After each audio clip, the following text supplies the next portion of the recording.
자, 2026년도 수능에 나왔던 지문입니다. 담보하고 보증에 대한 이야기인데 이 지문은 사실은 우리가 일상생활을 할 때에도 굉장히 중요한 일이지. 특히나 친구나 아는 사람하고 나중에 어른이 되면 담보나 보증이라고 하는 것 때문에 굉장히 많이 문제가 생기는 경우들이 많으니까 한번 교훈 삼아서도 한번 볼 필요가 있는 지문. 자, 그런데 이 2026년 사회지문을 하면서 우리가 다시 한번 한 단계 비문학 지문을 배우는 걸 업그레이드 시키는 방법을 잠깐 얘기를 할게요. 글을 잘 읽는 사람과 글을 못 읽는 사람의 차이가 뭐냐 하면 시각화인 것 같아. 그러니까 무슨 말이냐면 지문을 읽을 때 그냥 글자를 읽고 끝나는 사람이 있는 반면에 어떤 사람은 그게 머릿속에 그림으로 그려져서 서로 관계가 파악이 되는 바람에 이해가 훨씬 더 수월해지는 경우가 있거든. 다음 주부터 이제 여러분들이 과학 지문을 하게 될 텐데 내일부터 과학 지문에서 시각화가 굉장히 중요합니다. 그러니까 머릿속에 그림이 그려지면 훨씬 지문이 이해하기가 쉬운데 그 머릿속에서 그림이 그려지지 않으면 지문을 이해하는 게 상당히 어렵게 느껴질 수 있다. 자, 이 말은 뭐랑 똑같냐면 여러분들이 지금은 그림을 그리는 거에 한계가 있어, 머릿속에. 자, 그러면 지금은 그림을 머릿속으로 그리지 말고 옆에 종이에다 그려보는 거야. 그러면 훨씬 더 그림을 이해하기가 쉽겠지. 자, 예를 들어서 이 지문의 그림을 미리 한번 그려볼게요. 예를 들어서 갑이라는 사람이 있고 을이라는 사람이 있고 병이라는 사람이 있다고 칩시다. 자, 그러면 갑이라는 사람은 을이라는 사람한테 돈을 빌려준 사람이에요. 그럼 얘는 뭐라고 부르냐면 채권자라고 부릅시다. 그럼 을이라는 사람은 얘한테 돈을 빌린 사람이니까 얘는 무슨 사람이라고 부를까? 채무자라고 부릅시다. 왜냐하면 얘한테 돈을 빌렸으니까 돈을 나중에 갚아야 될 의무를 갖고 있잖아. 그 의무를 갖고 있으니까 채무라고 생각하면 되는 거야. 자, 그런데 이 병이라는 사람은 그럼 어떤 사람이냐면 을이라는 사람하고 친구인데 갑이라는 사람이 을이라는 사람한테 돈을 빌려주면서 야, 근데 네가 돈을 갚을지 안 갚을지 내가 모르거든. 그러니까 너 대신에 돈을 갚을 수 있는 사람 한 명만 데리고 와. 그러면 내가 그 사람 보고 돈을 빌려줄지 말지 결정할게. 이해됩니까, 여러분? 자, 이런 사람을 뭐 쓴다고 그래야 되나? 보증 쓴다라고 얘기하죠. 그래서 이 사람이 보증을 서주는 사람이 된다는 얘기예요. 이해됩니까? 자, 그러면 제가 이 그림을 지금 왜 그려놓고 시작하냐면 이걸 여러분들이 머릿속에서 그림을 그리려고 하지 말고 오른쪽에 이렇게 세 명이 등장한 상태에서 얘네들이 어떤 식의 관계를 맺고 있는지를 자꾸 들여다보게 되면 훨씬 더 이해하기가 쉽다는 얘기를 해주고 싶은 거야. 그러니까 이 지문을 이해한 사람과 이해하지 못한 사람의 차이는 요 세 글자가 있냐 없냐에 따라 달라진 거라고. 이해됩니까? 자, 그럼 지금부터 한번 해볼 테니까 여러분들은 제가 여기다 필기를 안 할게요.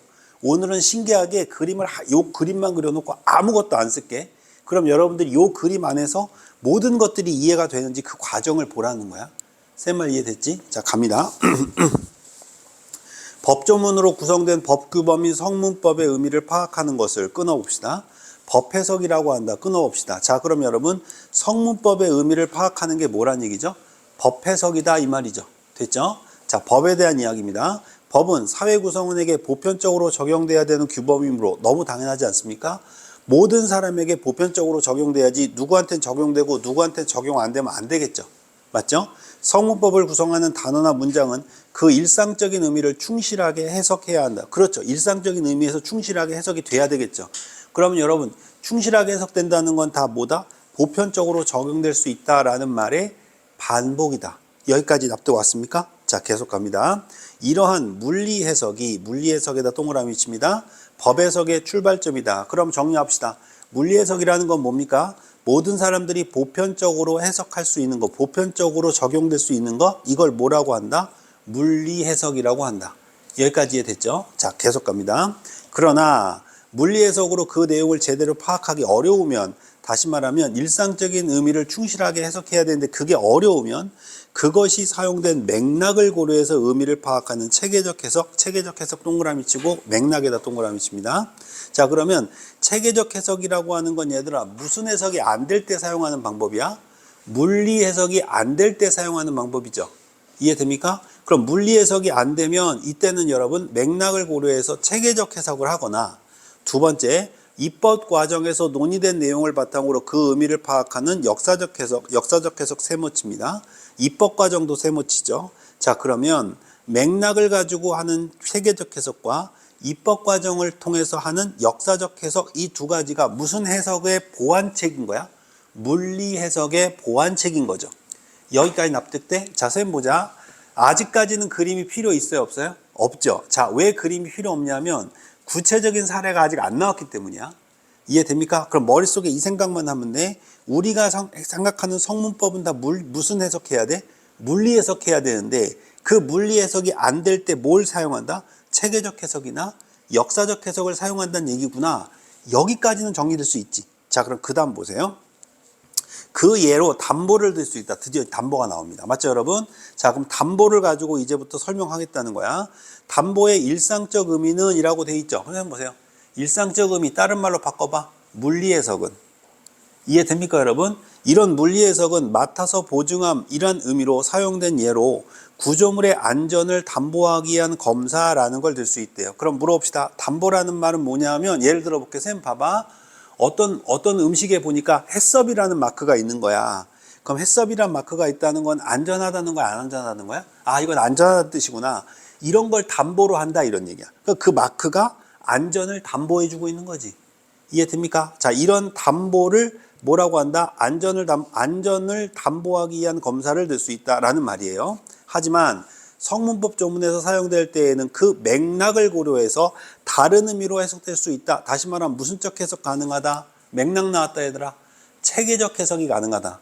맞습니까? 자, 그러면 보편적 해석이 아니라 체계적 해석으로 가겠다는 거야. 담보는 유상계약의 맥락에서 거래 대상의 값어치를 보장한다는 의미래. 그럼 거래 대상의 값어치를 보장하는 게 유상계약의 맥락에서 사용된대. 이게 무슨 말일까? 유상계약이란 그 당사자가, 자, 이제 그림 그려봐. 그 당사자가 서로 대가를 주고받는 것을 약속하는 계약을 뜻합니다. 칠판 보세요. 그럼 여러분, 채권자와 채무자가 서로 뭐 하고 있는 거죠? 거래하고 있는 거다. 자, 이걸 무슨 거래라고 그래? 유상계약이라고 한다. 맞습니까, 여러분? 근데 그 유상계약의 맥락에서 거래 대상의 값어치를 뭐 하는 거야? 보장하는 거지. 그럼 물어봅시다. 자, 선생님 보세요. 갑이라는 사람이 을이라는 사람한테 집을 한 채 팔았어요. 그러면 집을 한 채 팔았다는 건 얘들아 유상거래를 했다는 얘기지. 그럼 유상거래를 해서 예를 들어서 이 집을 팔 때 예를 들어 1억에 팔았다고 가정을 합시다. 그럼 집을 1억에 팔았다는 건 이 1억만큼의 값어치를 뭐 한다는 얘기야, 얘들아? 보장한다는 얘기지.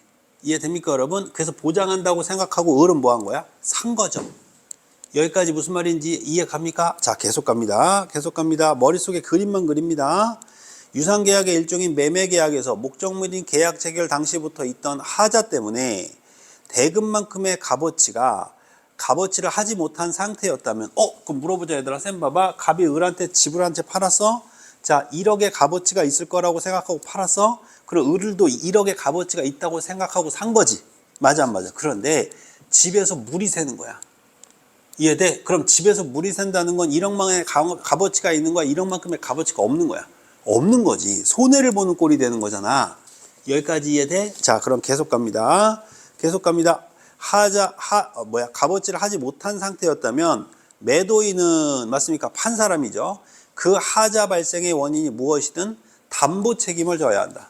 이해됩니까? 그럼 쌤 보자. 을이라는 사람이 갑이라는 사람한테 집을 샀는데 물이 새네. 그럼 을이라는 사람은 갑이라는 사람한테 뭘 고쳐달라고 할 그 권리가 있을까? 그렇지. 물 새는 거 고쳐달라고 할 권리가 있다고. 내 말 이해돼? 그러면 얘는 얘한테 뭘 고쳐줘야 돼? 물 새는 걸 고쳐줘야 될 의무가 있는 거야. 왜 이해돼? 왜냐하면 얘들아 1억이라는 돈을 주고 집을 사고 팔 때에는 물이 샌다라는 조건이 있었어, 없었어? 없었잖아. 없었으니까 그건 값어치가 없어져 버린 거잖아. 이해됩니까? 그만큼의 뭐를 해줘야 돼? 보상을 해줘야 된다는 얘기야. 그림 그려져? 그림 그려져? 자, 계속 갑니다. 그 뒤에 뭐라고 되어 있나 볼게요. 그 책임의 내용은 손해배상의 원칙이죠. 그렇죠. 손해배상이죠. 맞죠? 원칙이지만 만약 하자로 인해 매수인의 계약 목적을 달성할 수 없으면, 다시 말하면 매수인이 뭐야? 을이죠. 맞습니까? 그럼 을이 누구한테? 갑한테 집을 사려고 했는데 집에 물이 너무 많이 새는 거야. 이해돼? 자, 그래서 뭐 할 수 없으면 계약 목적을 달성할 수가 없어. 쌤 보자, 얘들아. 그럼 계약 목적이 뭐였어, 얘들아? 아까 대상의 값어치를 보장하는 거였잖아. 맞습니까, 여러분? 그럼 이거를 발송할 수가 없으면 매수인은, 즉 집을 사는 사람은 계약을 뭐 한다? 파기하고 대금만부를 청구할 수 있다고. 이해됩니까? 그럼 계약을 했더라도 야, 이 집은 물이 너무 세. 이거는 그래가지고 도저히 집에서 살 수가 없어, 이 집은. 그럼 이건 뭐 하는 거야? 계약을 파기하고 1억을 다시 돌려받을 수 있다, 이 말이에요.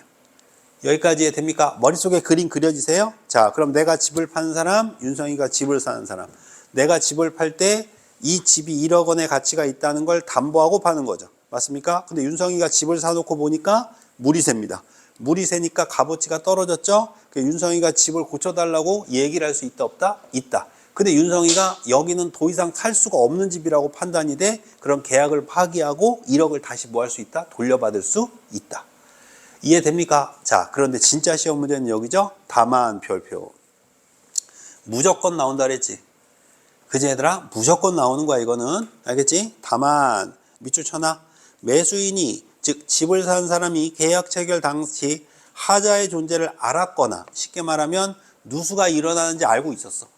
이해돼? 알았거나 알 수 있었던 경우에는 담보 책임이 인정되지 않는 겁니다. 자, 그럼 이거 왜 넣었을까요? 무조건 선택지에 내려고 넣겠죠.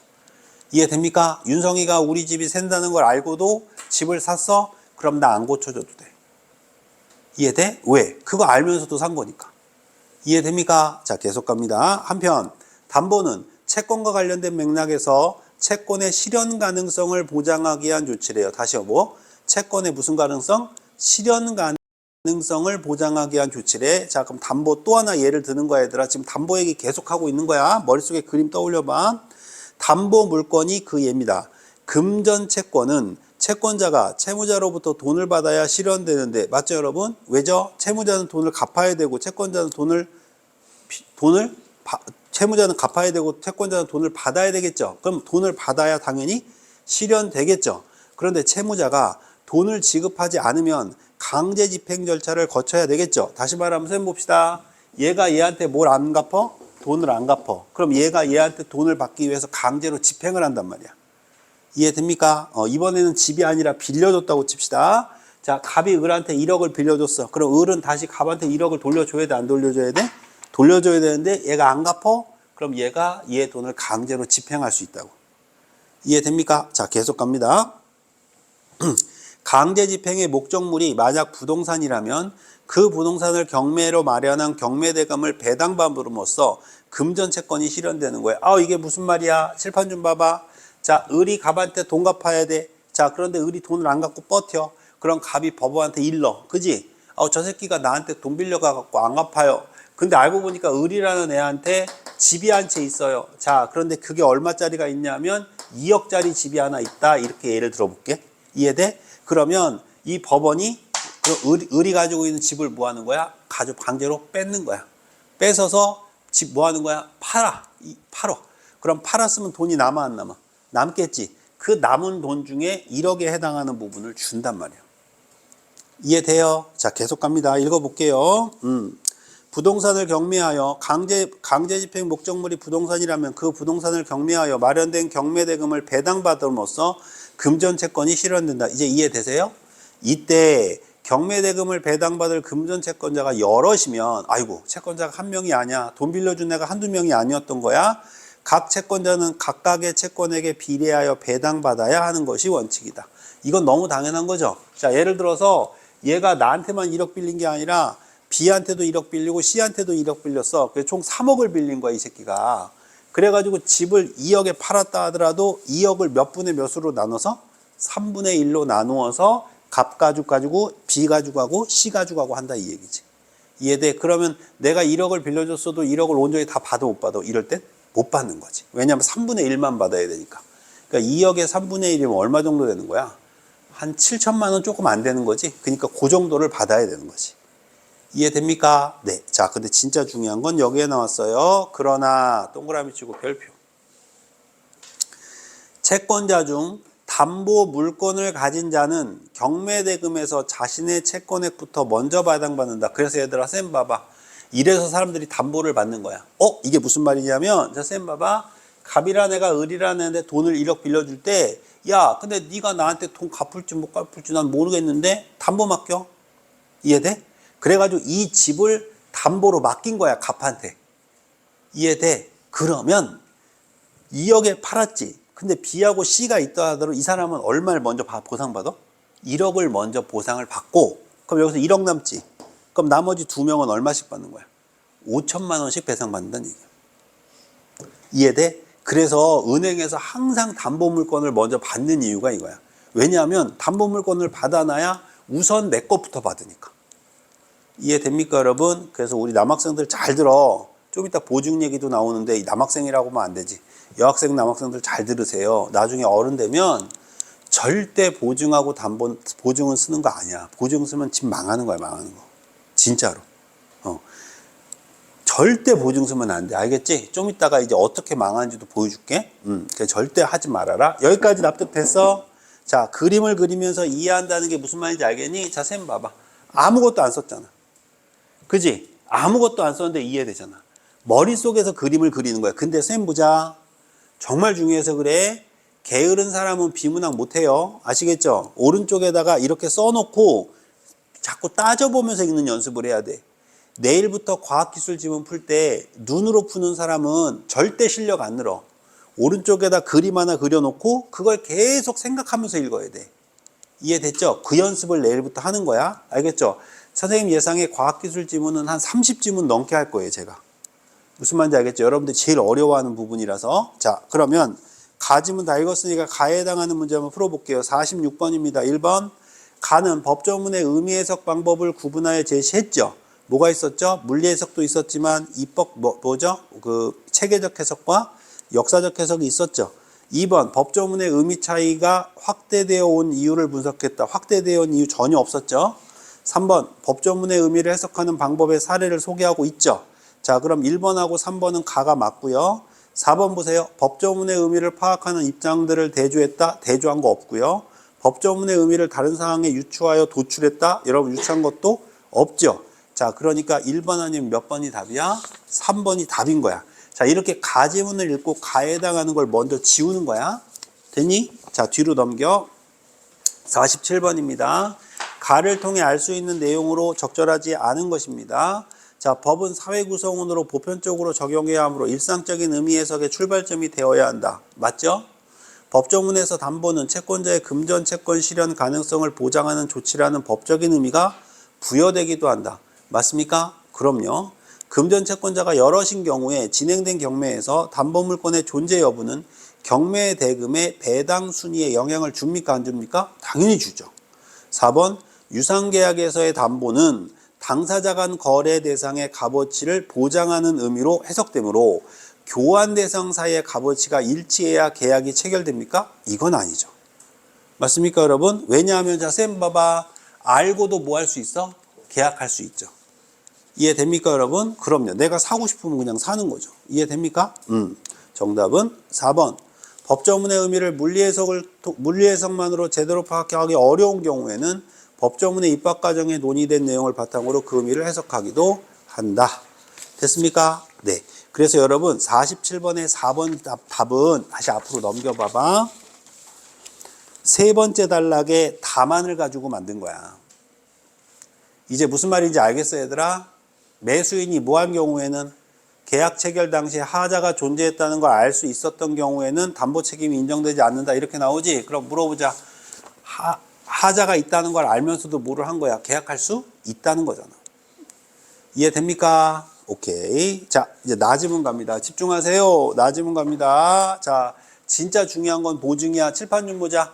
두 지문 나왔지? 아니라니까. 같은 말이 반복되는 거라니까. 자, 담보라는 말이 이제 뭘로 바꾼 걸까? 보증이란 말로 바뀐 거야. 알겠니? 자, 담보라는 말을 보증이란 말로 바꿔서 해보자. 보증이란 채무자가 채무를 이행하지 않으면, 칠판 봐. 을이 뭐를 이행하지 않으면? 채무를 이행하지 않으면, 맞지 얘들아? 그 채무를 다른 사람이 대신 이행해 준다. 칠판 보자. 그게 뭐죠? 병이죠. 됐습니까? 이때 원래의 채무자를 뭐라고 불러? 주채무자. 주채무자 대신 채무를 이행한 사람을 뭐라고 불러? 보증인. 여러분이 절대로 하면 안 되는 거. 보증인이라고 주채무자가 부담하는 채무를 주채무, 보증인이 부담하는 채무를 보증채무라고 한다. 칠판 봅니다. 머릿속에 내용 정리하고 들어가야죠. 자, 갑이 을한테 1억 빌려줬어요. 자, 근데 을이 돈을 갚을지 안 갚을지 모르겠어요. 아까는 담보 갖고 오라고 그랬죠. 근데 담보가 없네요. 집이 없어요. 집이. 부동산이 없어요. 그럼 뭐해? 보증서. 보증 세워. 사람 한 명 데리고 와. 그러면 이 병이라는 애가 얘가 얘한테 1억 빌린 걸 알고 있어요. 제가 보증서 드릴게요. 이 말은 뭐예요? 얘가 안 갚으면 내가 갚아드릴게요. 이해돼요? 지금 이 얘기하는 거예요. 여기까지 이해됐나요? 네, 계속 갑니다. 채무를 주채무 보증인이 부담하는 채무를 보증채무라 한다. 보증은 담보의 기능을 수행하므로 이제 왜 담보라는 말 써 있는지 알겠죠? 주채무가 소멸되면 보증채무도 당연히 소멸되죠. 왜죠? 쌤 보자. 주채무가 소멸됐다는 건 을이 갑한테 뭐 했다? 돈을 갚았다는 얘기죠. 그럼 병도 보증 승계 없어진다 이 말이에요. 이해됩니까 여러분? 이해하셔야 돼요. 절대로 글씨 여러분 외우는 거 아닙니다. 자, 계속 갑니다. 보증이 성립하려면 자, 이게 중요한 거예요. 밑줄. 채권자와 보증인을 당사자로 하는 보증계약이 필요하다. 얘들아, 채권자랑 누구라고? 보증인이 계약을 하는 거야. 자, 쌤 보자. 이게 중요한 거야. 자, 얘들아, 돈은 누가 빌렸니? 을이 빌렸지. 자, 그런데 이 보증인이 이 채권자하고 계약을 한다고. 왜 계약을 해야 될까? 잘 생각해봐. 얘가 못 갚으면 누가 갚아야 돼? 얘가 갚아야 되지. 그럼 얘는 얘하고만 약속하면 나중에 안 갚으면 그만 아냐? 맞아, 안 맞아? 그지? 내가 나중에 갚아줄게 하고 얘하고 약속을 한 거야. 근데 갑은 그걸 몰라. 그럼 나중에 얘한테 돈 달라는 소리 할 수 있어, 없어? 없지. 그러니까 을하고도 계약을 하는 거지. 야, 1억 못 갚으면 안 돼. 1억 내가 너한테 빌려줬어. 그리고 나서 조항에 뭘 넣는 거야? 네가 안 갚으면 누가 갚아? 얘가 갚는 거야 라고 계약을 하는데 얘랑 계약이 이루어진다고. 무슨 말인지 이해 갑니까? 아, 그래야지 얘가 얘한테 돈 달라고 얘기를 하지. 무슨 말인지 이해 가세요? 자, 계속 갑니다. 보증계약은 보증인에게만 채무가 발생시키므로, 맞습니까 여러분? 왜 보증인한테만 채무가 발생시킬까? 쌤 봐봐. 얘 관계 없는 거야. 얘 안 갚아도 얘한테 받으면 되는 거야. 누구는? 얘는. 이해돼? 그러니까 얘한테만 지금 보증계약 안에서는 채무자가 누가 되는 거야? 병이 되는 거야. 이제 무슨 말인지 알겠어? 그래서 보증 쓰면 얘들아, 내가 돈 빌린 적도 없는데 생돈을 그 사람한테 갚아야 되는 거야. 누가 안 갚으면? 얘가 안 갚으면. 그래서 얘들아, 친구들이 도망가잖아. 보증서 달라고 해놓고. 이해돼? 그럼 얘한테 돈이 없다고 그러면 어때? 얘 집 팔리고. 맞아, 안 맞아? 빨간 딱지 붙이고 날라가는 거야 그냥. 이해돼요? 그러니까 절대 보증 쓰면 안 되는 거야. 자, 그 다음 보세요. 보증계약은 보증인에게만 채무를 발생시키므로 유상계약이 아닙니다. 밑줄치고. 이게 중요한 거야. 왜 유상계약이 아니야? 자, 유상계약이 뭐였어? 맨 위에 가에 세 번째 달라. 다시 가. 유상계약이 뭐였어 얘들아? 두 번째 줄 봐. 당사자 간에 서로 대가를 주고받는 게 유상계약이잖아. 맞습니까 여러분? 근데 쌤 보세요. 얘는 얘한테 돈을 받은 적이 없죠. 이해됩니까? 그러니까 이건 뭐가 아니야? 유상계약이 아니라고. 이해됩니까? 이건 유상계약이 아니라고. 그냥 보증계약이지 유상계약 자체가 성립이 안 된다고. 얘하고 얘끼리는 무슨 계약이야? 유상계약이죠. 하지만 얘랑 얘는 무슨 계약이 아니야? 유상계약이 아니라고. 왜? 얘는 돈을 받은 적이 없어. 내 말 이해됩니까 여러분? 그 받은 적은 없는데 뭐 해야 되는 거야? 갚아야 될 의무가 있는 거야. 누가 안 갚으면? 얘가 안 갚으면. 그러니까 보증 쓰면 안 된다고. 이해됐지? 무섭지? 이거 무서운 거야. 알겠지? 계속 갑니다. 자, 계속 갑니다. 어디까지 읽었죠? 그 다음 읽어보죠. 그래서 이는 주채무자와 보증인 간의 보증의 대가를 지급하기로 하는 계약이 별도로 체결되었더라도 뭐하다? 마찬가지다. 맞습니까? 유상계약이 아니라고요. 자, 그럼 여러분 넘어가기 전에 기억 문제 바로 풀어버립시다. 자, 48번입니다. 아이고, 이건 다 읽어야 되겠네. 미안.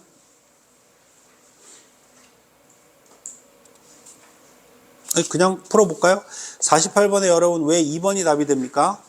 보증인에게, 맞죠 여러분? 2번이 답이 되는 거 확인해 보세요. 보증인에게 대가를 지급해야 할 의무를 지는 사람이 보증계약 당사자가 아니기 때문이다 라고 되어 있죠. 맞습니까? 그럼 보증인에게 대가를 지급할 의무를 지닌 사람이 보증계약 당사자가 아닌 거 맞습니까? 그렇죠. 그러니까 정답은 몇 번? 2번이다. 이해됩니까? 네, 다시 앞으로 오셔서 자, 이제 두 달락 남아서 집중하자. 보증계약에 대해서 보증인 보호를 위하여 법적 규제가 적용됩니다. 어떤 규제일까요? 우선 민법에 의하면 보증계약을 할 때 일반적인 계약과는 달리 계약서를 작성해야 되고요. 여기에서 보증인의 서명이나 기명 날인이 당연히 있어야 되겠죠. 맞습니까? 내가 보증 쓸게 하고 사인해야 된단 말이야.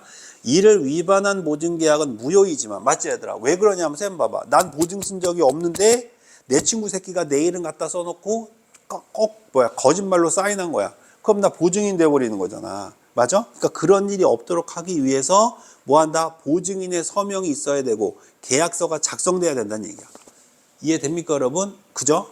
보증 채무가 이행되었으면 보증인은 그 무효를 주장할 수 없다. 자, 그럼 이를 위반한 보증계약은 무효이지만, 맞지 얘들아? 이건 무효잖아.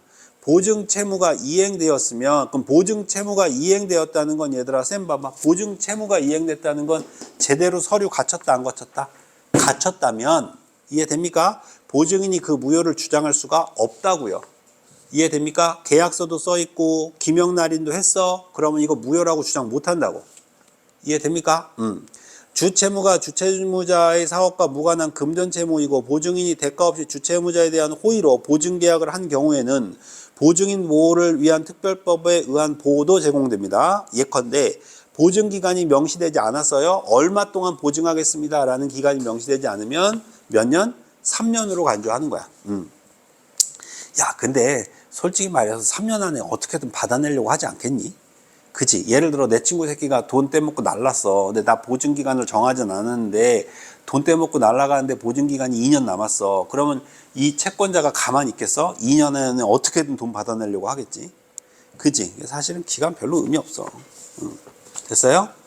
자, 그 다음 채권자가 주채무자에게 주채무의 이행을 청구하지 않고 곧바로 보증인에게만 보증채무 이행을 청구한 경우야. 야, 그럼 쌤 봐봐. 얘한테 말도 안 해. 그냥 얘가 얘한테 다이렉트로 얘기하는 거야. 야, 네가 대신 갚어. 이해됩니까 여러분? 왜죠? 얘는 얘한테도 받을 수 있지만 얘한테도 받을 수 있는 거야. 보증을 섰기 때문에. 이해돼? 자, 이런 경우에 보증인은 주채무자가 강제집행 대상 재산을 소유하고 있음을 채권자에게 증명해서 10번 봐. 이 얘기야. 그럼 병이 이 을이 집이 한 채 있다는 걸 일러 바치는 거야. 예를 들어 얘가 집이 있어. 근데 이게 2억짜리야. 아까 있었잖아. 그지? 그러면 이 병이 얘가 얘한테 야, 얘 돈 안 갚으니까 네가 갚어. 그랬어. 그랬더니 병이 얘한테 일러 바치는 거야. 야, 사실은 을 집 있어. 집. 그 새끼 집 꿍쳐놓은 거 있거든. 그거 해서 받으면 돼. 라고 알려줄 수 있다고. 그래야지 내가 돈을 안 내지. 이해돼? 자, 이럴 경우에 집행 대상 재산을 보유하고 있음을 채권자에게 증명하여 보증 채무의 이행을 거절할 수 있는 권리가 있다고요. 이해됩니까 여러분? 그러니까 얘가 얘한테 돈 갚으라고 해도 얘는 뭐 하는 거야? 얘가 돈이 있다는 걸 알려줘서 나는 안 갚아도 되잖아 라고 할 수 있다고. 이해됩니까? 이거를 얘들아 유식한 말로 최고 검색의 항변권이라고 그래. 요건 전문 용어인데 그냥 알아만, 그러니까 드라마만 보면 돼. 계속 갑니다. 그러나 동그라미, 이게 중요하죠. 보증인이 이러한 권리를 포기하기로 하는, 그럼 보증인이 이러한 권리를 포기한다는 게 더 무서운 보증이라는 얘기지. 그럼 쌤 봐봐. 얘는 얘가 돈 있다는 걸 일러 바치지도 못하는 거야. 그런 권리 자체도 포기하는 보증이 있어. 그걸 무슨 보증? 연대 보증이라고 하는 거야. 보증 중에 완벽한 골로 가는 보증? 연대 보증. 근데 여러분들은 가고 싶은 대학이 연대죠. 연대 보증 쓰면 좆되는 거야 진짜로. 그럼 쌤 보자. 얘가 재산이 있다는 걸 알아도 얘는 얘 재산을 일러 바칠 수가 없어. 권리가 없는 거야. 그게 뭐야? 읽어볼게. 보증인이 이러한 권리를 포기하기로 하는 연대보증 특약이 보증계약에 포함될 수 있습니다. 이러한 특약을 한 보증인을 연대보증인은 채권자가 곧바로 주채무 전액에 해당하는 돈의 지급을 요구하더라도 그 이행을 거절할 수가 없습니다. 이해됩니까? 그럼 물어봅시다. 얘가 얘한테 야 1억 갚어. 그래도 연대보증 섰어? 그럼 얘는 그냥 빼박이야. 빼박. 그냥 1억 줘야 돼. 내 말 이해됩니까 여러분? 그래서 보통 보증 서달라고 친구들이 오잖아? 그럼 보증 서달라고 그럴까? 연대보증 서달라고 그럴까? 연대보증 서달라고 그래. 왜냐하면 지 거는 손해 안 보고 친구 거 손해 보고 하려는 나쁜 놈들은. 이해돼? 그러니까 절대 보증이라는 보증에 보자가 나왔어. 친구가 야 미안한데 나 정말 어려워서 근데 보증 한 번만 써주면 안 되냐 이렇게 얘기하잖아. 그럼 그때 전화를 딱 끊으면 돼. 알겠지? 만나지 마세요. 그런 사람하고는 관계를 아예 맺으면 안 돼. 아니, 나를 얼마나 우습게 봤으면 나를 보증을 서달라고 그래. 보증은 절대 쓰는 게 아니야. 누구 간에도 부모와 자식 간에도 쓰면 안 되는 게 보증이야. 알겠니? 절대로 하면 안 되는 거야. 절대. 친구 간에가 뭐야? 부모하고 자식, 자식하고 자식 간에도 하면 안 되는 거야. 형제 간에도 하면 안 되는 게 보증이야. 알겠지? 만약 근데 아버지가 보증 서달라고 하는데 관계를 끊긴 어렵지? 그냥 전화만 끊으세요. 그리고 한 1년 있다 만나면 돼요. 알겠죠? 1년 뒤에 만나면 알아서 다 해결돼 있어. 니네가 해결 안 해도 돼. 뭔 소리를 하는 거야 지금. 이해됩니까? 무서운 얘기라서 여러분들 한 겁니다. 연대보증인에게도 보증인을 보호를 위한 특별법이 적용되는지가 문제가 되는데 어떤 해석 방법에 따르냐에 따라 결론이 달라질 수 있어요. 위 법률 2조가 그 적용 대상인 보증계약을 주채무자가 금전채무를 이행하지 않는 경우 그 채무를 보증인이 이행하기로 한 계약이라는 규정하고 있으나 그 입법 과정에서 연대보증인의 보호의 필요성이 강조되었기 때문이다. 이렇게 돼 있어서 거길 보증인 보호를 위한 특별법이 있기는 있대. 근데 내가 볼 때는 그렇게 보호될 것 같지는 않아. 이해됩니까? 그럼 정리해 봅시다. 칠판 보세요. 칠판 보세요. 여러분 머릿속에 그림 그려지지? 나 지금 아무것도 안 썼잖아. 그림이 그려져야 돼 머릿속에. 자, 쌤 보세요. 갑이 을한테 돈 빌려줬어요. 을이 돈 갚을지 안 갚을지 모르니까 누구 데리고 와? 보증인 데리고 와. 근데 이 보증인이 보증을 샀어요. 맞습니까 여러분? 그러면 을이 안 갚아요. 그럼 얘가 갚아야 돼요. 맞습니까? 그런데 갑은 병한테 다이렉트로 뭐 하라고 얘기할 수 있어? 야, 얘를 아예 만날 수가 없다. 네가 그냥 갚어. 할 수 있단 말이야. 내 말 이해돼? 그때 병은 을이 재산이 있다는 걸 알릴 수 있어요. 이해됩니까? 자, 그런데 연대보증을 섰어? 그러면 이건 무슨 말이야? 내가 그냥 갚아야 되는 거야. 이해됐죠? 안 됩니다, 보증. 아시겠죠? 자, 요런 얘기를 하고 있는 거예요. 자, 그럼 문제 바로 풀어봅시다. 아까 1번하고 3번 남았었는데 정답은 1번. 보증계약에 관련 규범의 주요 내용을 열거하고 있다. 맞습니까, 여러분? 네. 연대보증인의 보증인의 이런 얘기들 나와 있죠? 뒤로 넘겨봅시다.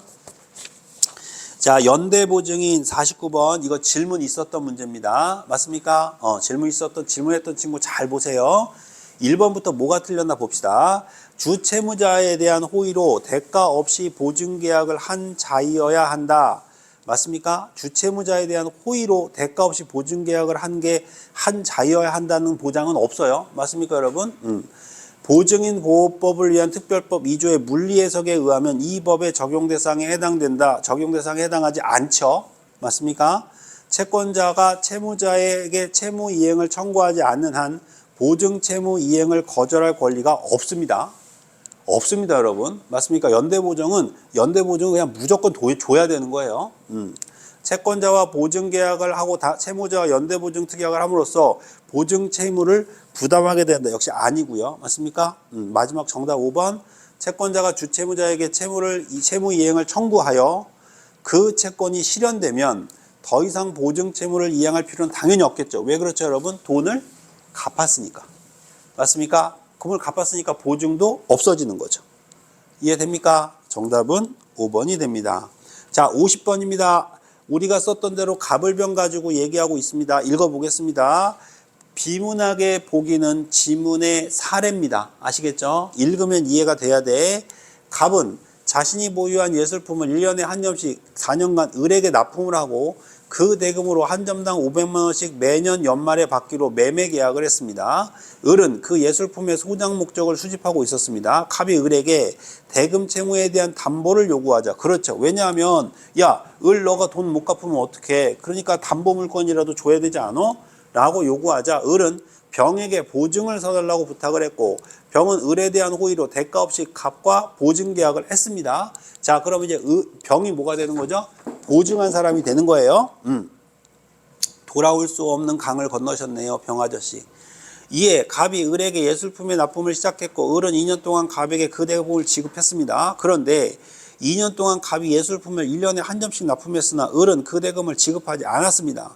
이에 갑이 병에게 미납대금 1,000만 원 달라고 요구할 수 있어요, 없어요? 있죠.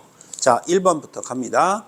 갑이 납품한 예술품에 갑의 행위와 무관한 하자가 있어 을에게 손해가 발생을 했습니다. 을에게. 맞죠, 여러분? 그럼 계약 체결 시점에 을이 그 하자를 알 수 있었으면 있었습니다. 알 수 있었어요. 그러면 을은 손해배상을 받을 권리가 없죠. 맞습니까? 아까 집 얘기했던 거 기억나지? 2번. 갑이 납품한 예술품에 하자가 있어서 을에게 손해가 발생한 경우 을이 그 하자에도 불구하고 계약의 목적을 달성할 수 있으면 을은 그 대금의 환불을 받을 권리가 없죠. 맞습니까, 여러분? 알고 했으니까. 이해됩니까? 여러분들, 다만, 이제 이 다만이 얼마나 센 놈인지 알겠어? 알겠니? 3번 갑니다. 보증계약서에서 병이 서명이 있고 연대보증 특약이 없습니다. 자, 서명은 있고 연대보증까지는 안 쓴 거예요. 을에게 강제집행 대상 재산이 있음을 병이 갑에게 증명했더라도 증명했네요. 그죠? 그럼 병은 갑이 요구한 1,000만 원을 지급을 거절할 수 있죠. 있죠, 여러분. 왜 그러냐면 을이 있다는 걸 알려줬잖아. 그럼 을이 갚아야지, 이거는. 이해됩니까? 왜? 무슨 보증이 아니니까. 연대 보증이 아니니까.